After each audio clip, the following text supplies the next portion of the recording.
Hello అందరికీ ముందుగా మహాశివరాత్రి శుభాకాంక్షలండి. ఈ శివరాత్రికి అయితే నేనైతే ఫాస్టింగ్ ఉండట్లేదు, ఎందుకంటే నేను ఉండలేనండి. ఎప్పుడు ఉండేదాన్ని, చాలా ఇయర్స్ ఉన్నాను, కానీ ఇయర్ అయితే ఉండట్లేదు. దానికి ఒక రీజన్ ఉంది, ఆ రీజన్ కూడా త్వరలోనే చెప్తాను.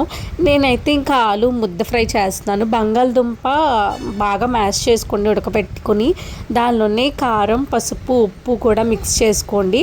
అయితే తాలింపు దినుసులు ఇవన్నీ వేసుకుని మంచిగా ఫ్రై చేసుకున్న తర్వాత అందులో ఇది మిక్స్ చేసుకుని బాగా ఫ్రై చేసుకోండి. సో నేనైతే చారు కూడా పెట్టుకున్నాను. ఇందులోకి చారు అయితే చాలా బాగుంటుందన్నమాట. నేను చారులోకి అయితే ఎప్పుడో ఒక సీక్రెట్ రెసిపీ వేస్తాను. సీక్రెట్ ఏం కాదు, చాలామంది ఇలానే చేస్తారు నాకు తెలిసి.